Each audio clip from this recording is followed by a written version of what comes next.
All right, can you see the screen, ladies? Yes. Okay, perfect.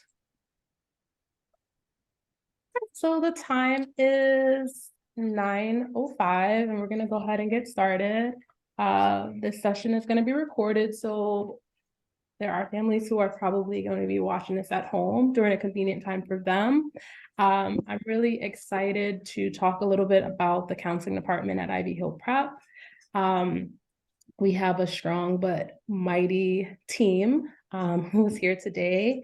And yeah, it'll be nice to just share some things that have been in the works this year. So we're just going to kick off with some introductions. My name is Chantel Thompson. I am a founding social worker at Ivy Hill Prep. I started in the spring of 2020, and I have been working in mental health for the past 7 years. What I can tell you is that 90% of the students at Ivy Hill Prep, I know them by name. And I also take pride in building relationships with all of the students, even those who are not immediately on my caseload. And I'll pass it to Ivy. Hi, my name is Ivy Long. I go by Miss Ivy or Miss Long. It really doesn't matter. I am a Master's of Social Work student at Silverman School of Social Work at Hunter College. And I'm an intern here at Ivy Hill Prep. I've been here since September and really enjoying learning about the school and getting to know all the kids.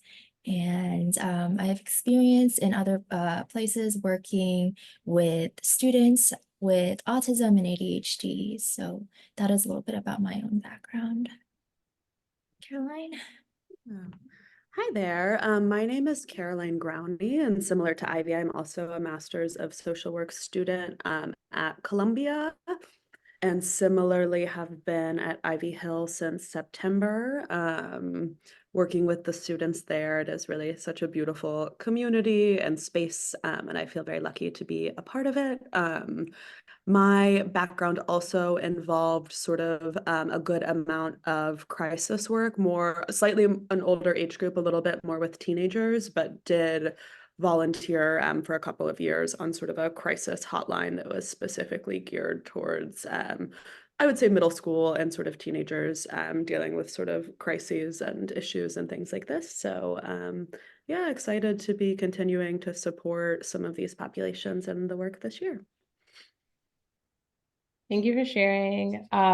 So great to have two wonderful supporters join the counseling department. And it's really exciting. Last year we had one intern from Columbia, and this year we have two. Ivy joining from Hunter. So we're gonna go ahead and jump right in. Amira's mom, if you are available, I'm just curious as to, we'll do a little icebreaker. What do you specifically remember about your school counselors, if you are available to answer that? Um, Actually, my school counselors, I never even had to speak to them or anything. I had one. She was more so of a just do we have to do and get out of school kind of like. So she basically like skipped me, like she just basically gave me things that I needed to succeed, and that was it. There was never like a one-on-one or anything personal Mhm. with what you guys are doing. No, I never had that interaction with her. Yeah.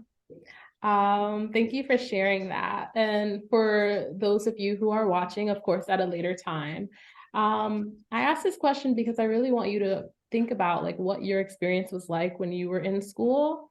And also think a little bit about like your hopes for your child's experience as far as the social emotional support that they receive. For myself personally, I remember my high school counselor, Miss Hines, and she inspired me to want to pursue school counseling because she was empathetic, she was kind, and she provided a lot of guidance. I do not remember having an elementary school counselor. One may have existed, I don't think I ever met her. I'm not certain. But I would like, I know that Caroline, you do have to get to class, but I would like to hear from you and Ivy. And then I'll go into basically what we'll be briefly talking about today. Yeah, similar to Chantal, I definitely don't remember an elementary school counseling interaction at all. I think for me, it was definitely high school, a little bit maybe the end of middle school, like 8th grade or something, or 9th grade. But yeah, I just remember, I think particularly like in some of those adolescent years where it feels like there's so much judgment and so much like pressure to like be normal or conform or all of these things, just feeling like sort of the counseling office was a space of no judgment and just a space where I could really share my concerns and what I was feeling, and not sort of having someone say this is good, this is bad, which I think felt incredibly freeing to me. And yeah, I think it's exciting to be able to kind of provide a similar space for folks to just kind of be open and share, and kind of not be telling them their thoughts are good or bad, and just kind of making room for them to have them and kind of work through them at their own time. Yeah, so to kind of echo what everyone else has been saying, I don't remember seeing or ever meeting an elementary or middle school counselor. I'm pretty sure they existed, but I've never met them. And moving into high school, the school counselor was more focused on academics rather than social emotional things. So we would meet as groups to talk about like what classes you want to take next year, but that was it. Like it never really got into how we were feeling and what was going on in our lives. So I feel like a lot of students that I knew of were going through things, and me as well. Like a lot of things like flew under the radar because the counselors were just didn't seem as interested in the emotions versus academics. Yeah, thank you for sharing. Yes, so school counseling is continuously evolving, and there's definitely a push for social emotional support, which we'll talk a little bit more about our role in that at Ivy Hill Prep. So today we're going to talk about small group and individual counseling offered at Ivy Hill Prep. We're going to talk about our role in social emotional learning. The roles and responsibilities of the social worker intern. Ivy will, hop on for that aspect. And then I'll briefly talk about one of my favorite things, which is behavior intervention planning. That's my favorite thing after direct counseling with students. So let's talk about counseling. What is counseling?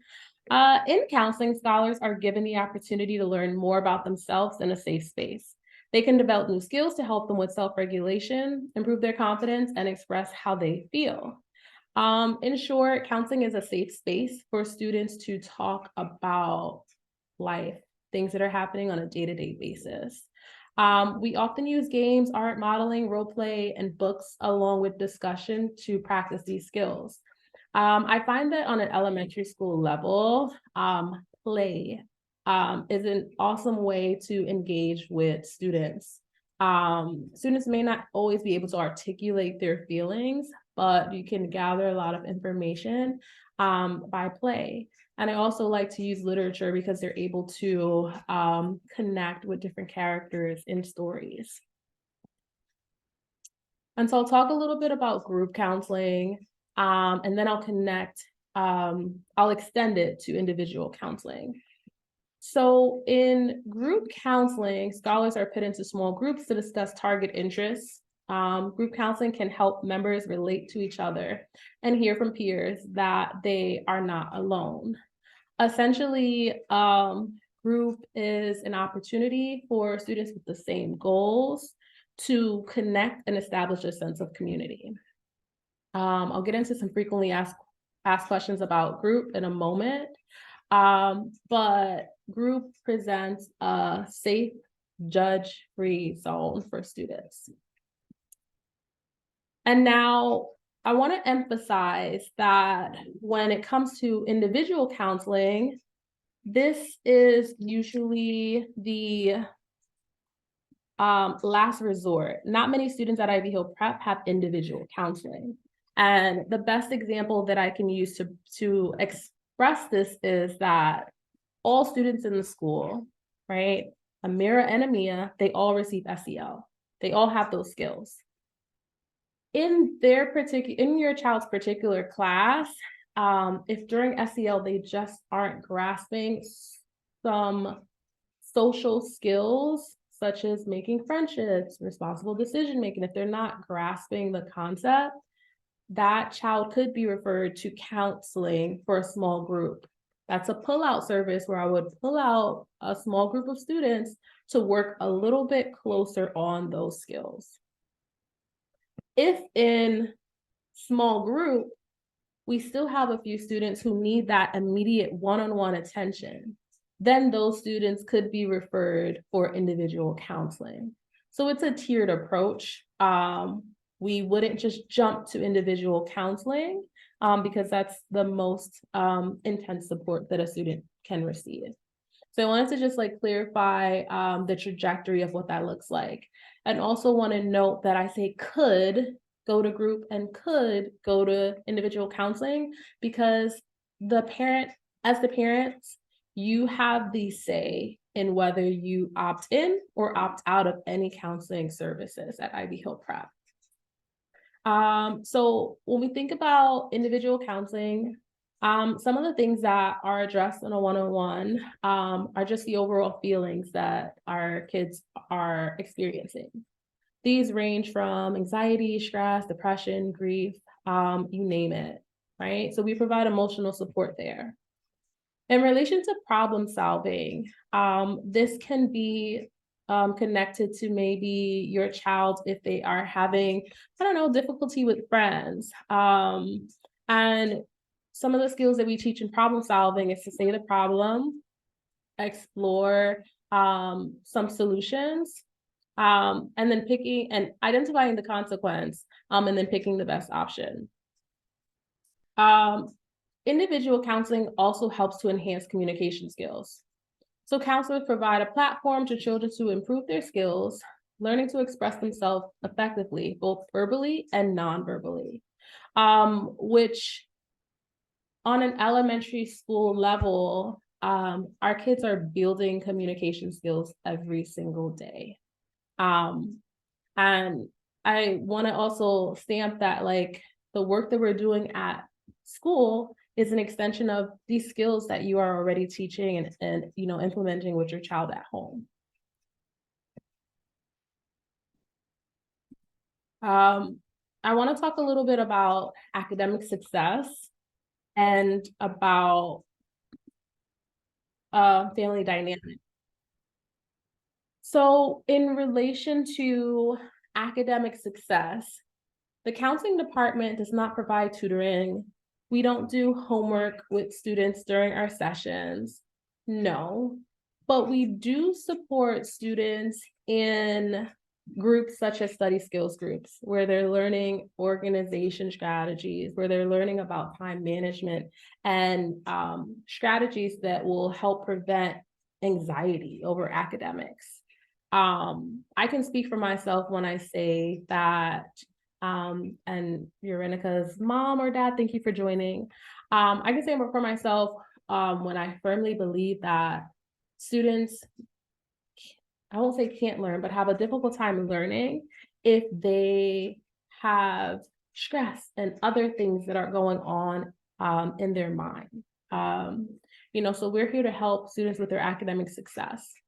Now, in relation to family dynamics, counselors often work with the families to understand the child's environment and address any family-related issues that may be impacting the child's well-being.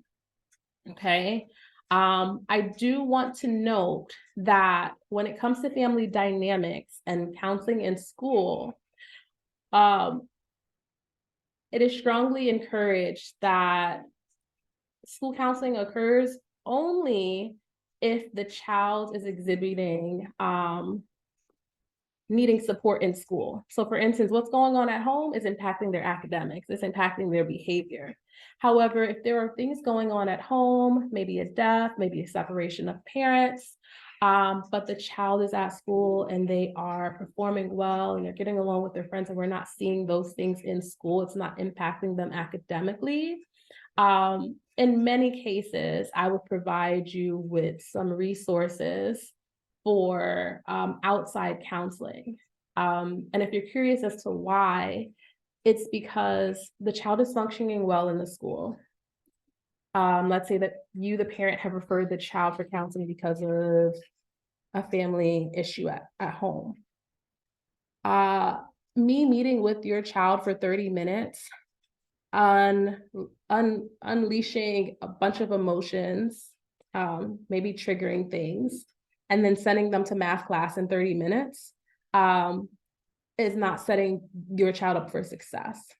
So with more in-depth family dynamic concerns, oftentimes you'll receive a referral, not because I don't want to support your student, but I want to, protect the child in school.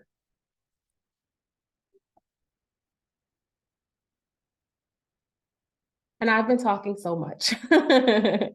And so I know we have two families here. Feel free to unmute or you can remain quiet, it's fine. But this is also for those who are watching, at home at a later time. In which area could your child benefit from some additional support? So you can type in the chat, you can unmute, or don't worry, I won't call on anyone. It's just something to think about. I think, Ms. Thompson, good morning. I think like self-esteem. Mm-hmm. Yeah. Okay. Yeah. Self-esteem is a big one. And I'll share in a moment about just like some of the support we do in counseling in regards to self-esteem.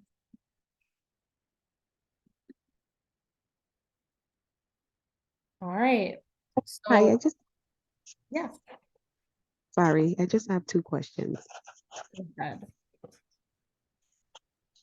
The groups you're gonna place the kids in are, is it age appropriate groups? As in, because Amira is 9, would there be other kids that's 9, or there'll be older kids or younger kids? That's a great question, and I'm glad you asked that. I actually have a few slides on frequently asked questions, and that's not on there. But yes, we always make sure that the pairings are age appropriate. So we try to pair, kindergarten students with other students who are their age, particularly students who are in their classroom. But in some cases, we usually have two classes per grade. We usually stick with like the same grade cohort when pairing these groups. I find mostly on the lower level, I find that with upper school, 3rd to 5th grade, 4th and 5th graders can be paired together in a small group. They oftentimes know each other anyway, but it's really important to keep those things in mind because developmentally they are in different spaces. So we wouldn't put a 4th grader in a group with a 1st grader because a 4th grader might be a little bit more mature, have a little bit more self-regulation, and we really want to cater each session to the needs of the students. Okay, thank you for answering that. And my last question is, the topics, will it be open forum, or is it going to be like a specific topic every day or whenever they do meet? Yes, so currently we're going to start groups the week of February 5th. We've already started receiving some referrals from teachers based on what they've noticed in the class. So we'll have a group for grief, we'll have a group for study skills, and then we'll have a social skills group. So because group is about 6 to 8 weeks, each week the students, particularly in the social skills group, it's already outlined. Week 1, we might be talking about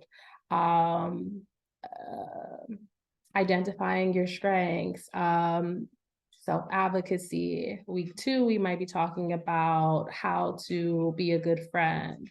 Social skills is such a wide range, but there is a specific topic for discussion for each group. I can also tell you that typically the structure of group is we sit, we check in with each other. How are you feeling today? Typically using a talking piece for equality of voices.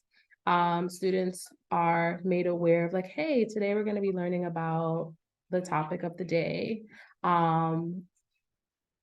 Usually inquire about like, well, what do students already know about that topic? And then somehow connecting and engaging activity because it's age appropriate for elementary school, for them to, collaborate, work on something together. And then there's usually the closure. And that's a lot to happen in 30 minutes, but sometimes we make it work. Sometimes it has to slide into the next session. We're like, okay, we'll pick up where we left off with this activity. But yes, there is a specific topic for every group. It's just umbrellaed under what that specific group is for. Okay, and sorry, one more question. If you do see that the student is becoming overwhelmed, do you is it possible for the parent to take the child out or? So yes, you can opt out at any time. Even if you sign a consent form, on the consent form, it says that you can stop counseling services at any time. What I would say is that I would communicate, my team as well, IBC students, Caroline sees students as well. They'll be participating in group for sure. That would be something that we communicate with the parents. Hey, we noticed that your child seems to be a bit anxious in the group, maybe feeling a little bit overwhelmed. Maybe we might recommend, one-on-one counseling, or talk to you as far as like, what do you recommend? How can we support? What's working for you at home to, help your child open up a little bit more. But you can opt out at any time in the process. Okay, thank you so much for answering the questions. I really appreciate all of you guys. No problem whatsoever. Feel free to ask away. This is what we're here for. So yes, some examples of like, this ranges for individual or group topics, around testing anxiety. Today, if you didn't know, students are MAP testing. I believe MAP stands for Measure of Academic Performance. So there's a math MAP testing and reading MAP testing. A lot of testing happening, especially if you have an upper school student. And oftentimes that's connected to some sort of anxiety, performance anxiety, especially around this time of year. So we support their social skills, sharing, taking turns, problem solving, identifying emotions, asking for help. A moment ago, I was like, there's a topic at the beginning of each group. Here are about 6 of the topics. Maybe the first week we're talking about sharing and taking turns. Maybe week 2, we're talking about problem solving. Maybe week 3, we're talking about emotions. Social skills ranges in a lot of domains. Friendship skills, kindergarten through 5th grade need support here. So being a good friend, resolving conflict, understanding perspective. Something that I talk to students about is you have to know how to be a good friend too. It's easy for them to identify like what makes a good friend, but do you have those qualities? Give me some examples. Okay, well, how can you show that today? I give kids homework. It's a counseling technique sometimes that just gives them something to do that connects to what you have been talking about in the sessions. Conflict resolution and self-esteem, as you were saying a little bit earlier, Irenika's mom, we're building confidence, combating negative thoughts. These are things that can be worked on in a small group or can be worked on individually.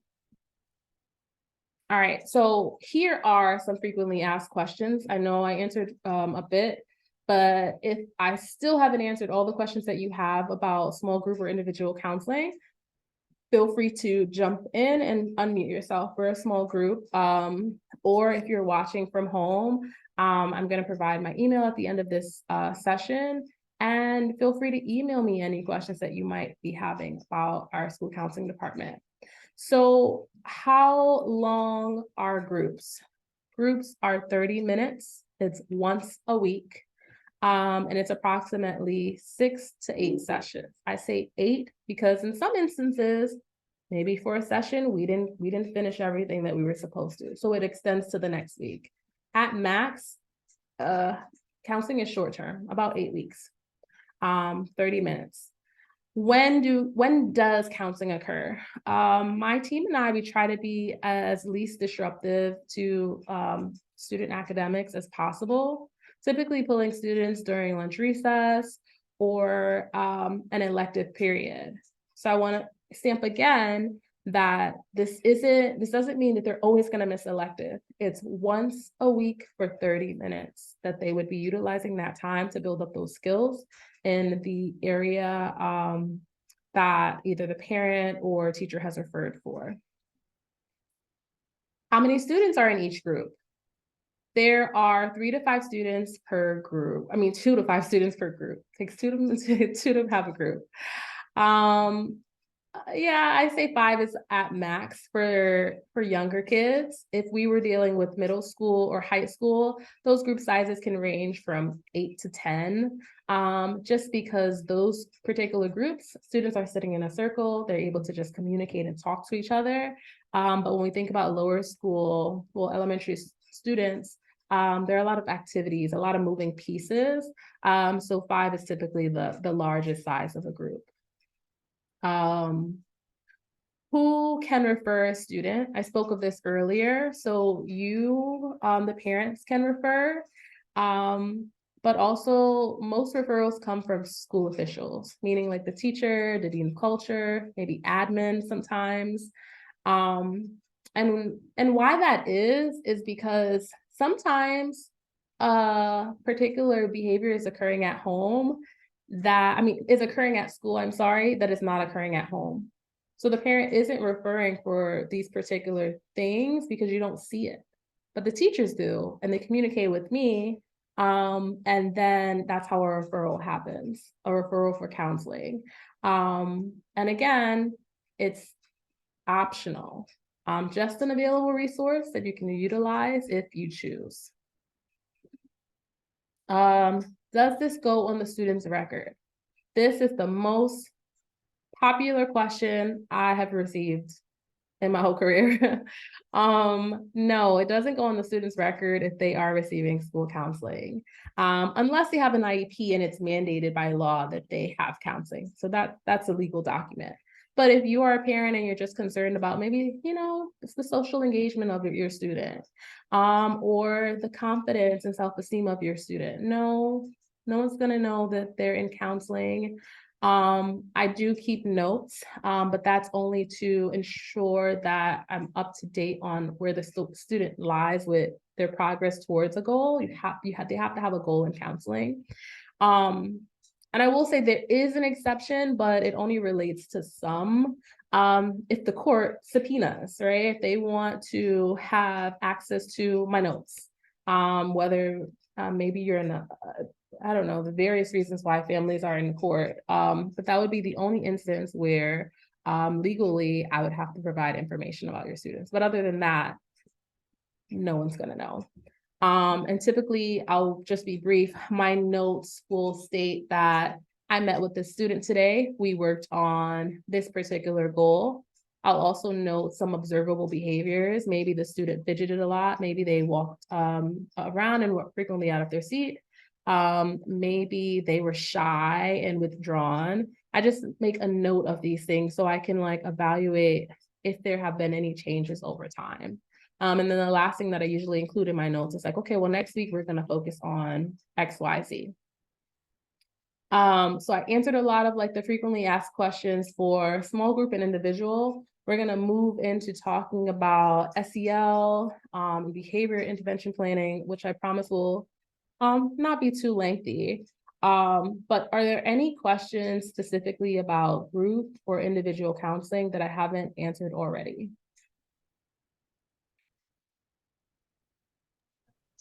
No, you answered everything. But Yeah. I was surprised when I received the call because Amira's doing amazing at home and in school. So I just was trying to figure out what's happening, but I know it's not anything personal with her, um, her academics because she's excelling, but it could be maybe something that friends or I don't know what it is, but I just didn't get a call about this prior to, so it's kind of shocking. Yeah. That's a valid concern. I think that we haven't started groups yet.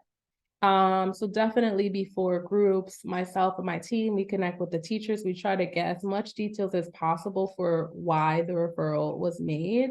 But I definitely invite you to check in with the teacher, see what they're noticing.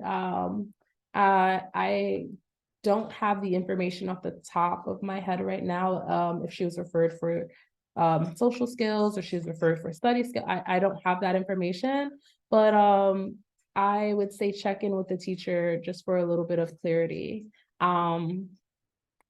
Did you speak to Ivy yesterday, or did the teacher tell you that they were making the referral? I spoke to Ivy. Okay, got it.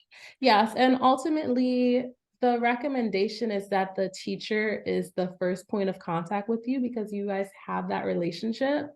I just imagine that it's a really busy time of year. And just as a precaution, I informed Ivy rather than just sending home a consent form for counseling, to make a direct contact with parents so that you just are aware. But I would say next steps is to just connect with the teacher for a little bit more information. Okay, perfect. Thank you so much. I really appreciate it. No problem. And so SEL is my baby. As I said, I started at Ivy Hill Prep in 2020, and I was the one facilitating all the SEL classes. I mean, back then we only had kindergarten and second grade. And I also was doing the SEL virtually, as you probably remember. But now, the teachers are facilitating SEL and we have Character Strong. That's a curriculum that we use. It's a web-based curriculum. And each month, parents receive a newsletter. If you haven't received the monthly newsletter for Character Strong, please let me know. Please email me. Please unmute if you haven't. But that is basically the connection from school to home about like what's happening in SEL. And this month we are focusing on perseverance. So you may hear your student use that term at home. So what is the school counseling department's role with SEL? Well, we do curriculum oversight.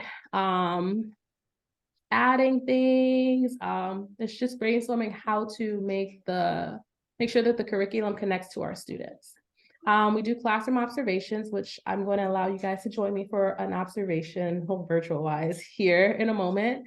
And during observations, I'm able to provide myself, Ivy and Caroline are able to provide feedback to teachers just to support them. And then also data collection so that we can overall just hear from the students about how they feel at school, whether it's how they feel about their peers, how they feel about their teachers, things like that. And so I say you'll join me for an observation because I have a small clip of lower school and a small clip of upper school SEL. This is literally this week. And I want you to join me, and let's just imagine that, we're walking into a classroom. My goal is to make sure that we have the best SEL program in Brooklyn, in the universe. And so like I walk into the classroom and I look for things that I want to shout the teachers out for, but also if there are any recommendations, I'll provide the teachers with that as well. So we'll watch NYU. NYU is a second grade classroom. And I'll share my glows and my recommendation, and then we'll hop over to fifth grade for a moment. So let's take a look.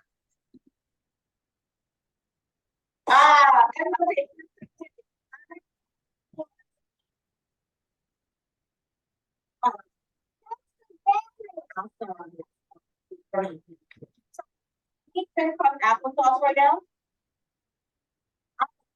me, what does it mean to persevere? What does that mean? Only 2 people know? Waiting for more hands. Thomas. What does it mean to persevere? Eyes on Thomas. Persevere to me, if you don't know something, keep on practicing and like trying to sound it out. Okay, so he gives us an example of perseverance. Thomas, can you call someone who can build on to what you said? What is perseverance? What does that mean? Someone with a hand up. Oh, how are you? Oh, eyes on the line. Perseverance means pushing yourself, having it enough. Ooh, I love that. I would say pushing. So we push our. All right, and that's Miss Yearwood. She's been with us for a very long time. So I walk in this classroom and I'm doing an observation. The first thing that I notice is that the students are utilizing a talking piece, right? So that's my just gonna allow these parents to join. So my first glow is that students are utilizing a talking piece, which is encouraging them to all have a say and respect the person who is speaking. If you're just joining us, thank you for joining. We are just looking at a snapshot of SEL and what that looks like from a personnel in the counseling department and how it provides support to teachers. So yes, my glow for Miss Yearwood is that they're utilizing a talking piece. She's not just calling on the same student who's raising their hand, or she's not just focusing on one side of the room. There's definitely equality of voices. My recommendation, just for the small clip that we watched, would be maybe having a poster with perseverance on it. Like the word perseverance, so that it would stick with students. Or maybe there's a poster with a picture depicting perseverance.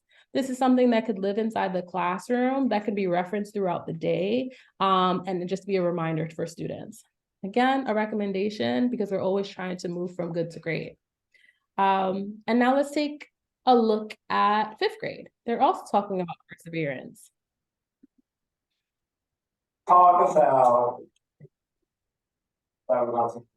about this tomorrow. We're taking that both tomorrow and Friday, and someone remind what perseverance is. Perseverance is when you pursue something really hard and that you're able to get through something that you could go. Thank you. Anyone else? Thank you. Lisa.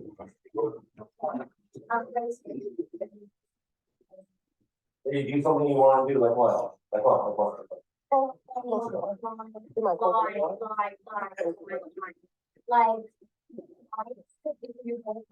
Okay, you know what? I like it. Thank you. That's really good. Thank you. I'll remember one person talking, we'll talk to you.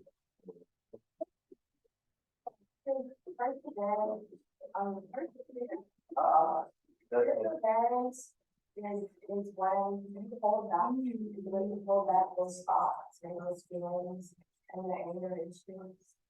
Like when someone else hurts you, so you don't do something wrong and You become this bigger person, right?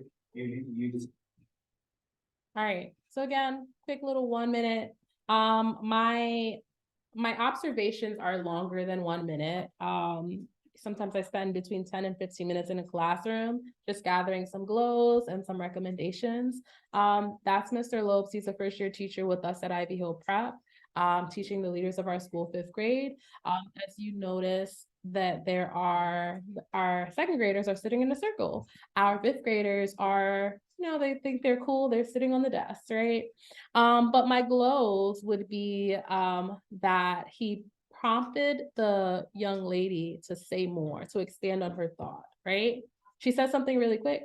I don't know if she has confidence or anything like, is working with confidence, but him telling her to expand means that he cares about what she has to say. Her voice is important. I also noted that Mr. Lopes used very encouraging language. Like, I like that. Good job. Thank you, Jaleesa.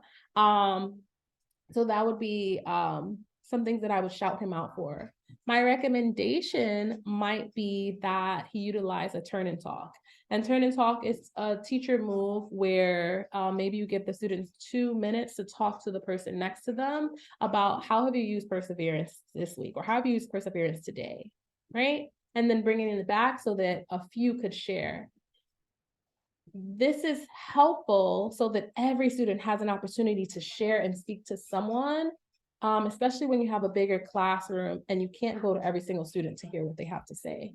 That would just be a recommendation. But as a member of the counseling department, this is what we do. You know, we pop into SEL, we provide support. We also provide professional development or workshops such as the one today.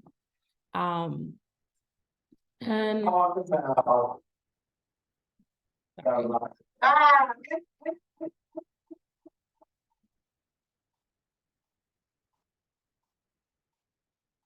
what is happening? Sorry about that. All right. I'm going to talk a little bit about behavior intervention planning. Ivy's going to talk about the role of interns and her experience at Ivy Hill Prep, and then we'll close out for today. As I said earlier, I like behavior intervention planning. One of my favorite parts outside of like meeting with students, you know, one-on-one or in small group. Any student at Ivy Hill Prep can have a behavior intervention plan. It's a plan of action to support a student who might be having a particular behavior. So if you're watching this video that's going to be pre-recorded for you, if your student is having a particular issue in the classroom, whether it is leaving the classroom without permission, whether it's hitting, whether it's being out of their seat, whether it's just like the ability to focus and stay on task, the team might come together along with you to create a behavior plan. So what that looks like, myself, Ivy, or Caroline would go into the classroom to do some direct observations of the students periodically throughout the week. We would gather information about what is the actual observable behavior, kicking, screaming, yelling, out of seat, whatever the behavior is. We would also note what is happening just before the behavior occurs. What's the trigger? Is it a difficult task? Is it that they don't have access to something? Is it that the teacher made a request to them? We're noting it all. And then we also want to like make notes of what is the consequence for when the student behaves in that specific way. This is really helpful. We take all this information and then we collaborate with the school team, right? And that consists of you, families, but also the teachers and other relevant personnel, maybe Mr. Payne, the Dean of Culture, because while we have done some observations, sometimes it's not a true reflection of how the child is all together, right? And there are different stakeholders who spend more time with the child than us. So it's important to have their feedback when making a behavior intervention plan. Actually have a behavior intervention plan meeting today at noon. So after that happens, conducting functional behavior assessment, and this is honestly a snapshot, but it is a lengthy process to create a behavior plan and a lot of moving pieces. But essentially conducting a functional behavior analysis means we're finding out the why behind why a behavior is occurring. You can't create a plan with interventions unless we know why the behavior is happening. And then over time, we monitor, collaborated with teachers and other staff to monitor the students' progress in meeting the behavior goal. So that is a behavior plan in a nutshell. Anyone can have a behavior plan. Students with IHP specifically have behavior intervention plans, but any student who needs a little bit of extra support can have a behavior plan. And then some of the interventions could be maybe the student needs a 5-minute reminder before transition. Maybe the student needs to take breaks every 30 minutes. Maybe the student in their behavior plan, it varies. My mind is drawing a blank, but there's so many interventions and so many aspects to support the students. And I'm not the only wealth of knowledge. I work alongside with Ivy and Caroline and different stakeholders to just ensure that the students' needs are being met. And finally, I can rest my voice. I'm going to pass it over to Ivy. Hi, everyone. So if you weren't here earlier in the presentation, I'm Ivy. I'm one of the social work interns that's part of the counseling team. There's also another social work intern. Her name is Caroline, and she had to hop off the call because she had class, but she's here as well. We're both first-year graduate student interns. I'm at Hunter. Caroline is at Columbia. And we support the team by helping conduct individual sessions and group sessions, or not conduct, but support with group sessions with Ms. Thompson under her direct supervision. So supervision means that Ms. Thompson and we have a scheduled time to meet once a week to catch up on cases. But Ms. Thompson and I work very, very closely, so I can really go to her anytime for support when I need cases. She's extremely involved and always willing to offer any sort of advice when when I have questions about students. I also help with workshops and creating fun presentations. I also help with data collection through creating surveys, through classroom observations as well, so that we can better understand the students and how we can support them. We've also helped with creating creating group outlines and researching local resources, making flyers and presentations. So it's just like a whole lot of things that we do to just support the Ivy Hill Prep community. Like it falls under a giant umbrella.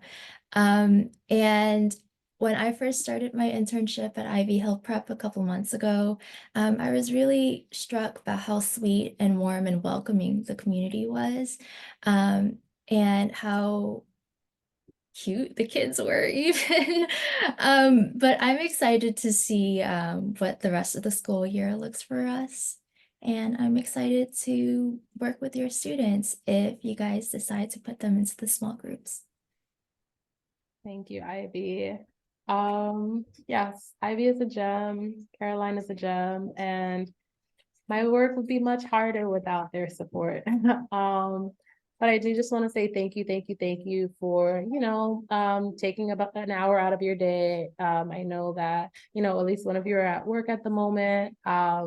And so if there are any questions that arise, we didn't even speak to the school events that we have. We have Career Week that we're planning as well.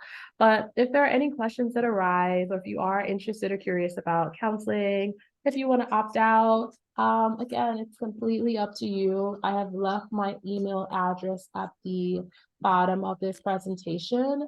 So feel free to reach out to me, or you can always call the main office and ask to be transferred to my office. But aside from that, I look forward to connecting with you very soon. And it looks like our next parent workshop is going to be on limiting your child's screen time. I think that one should be really interesting. But just before we actually started jumping into like actual topics that may be related to your student, I wanted to just kind of just like break the ice, introduce, the team, and just provide a foundation. And that workshop will be on February 15th. So I hope to see you there. All right. Thank you so much for joining. Thank you. Have a good day. You too. Thank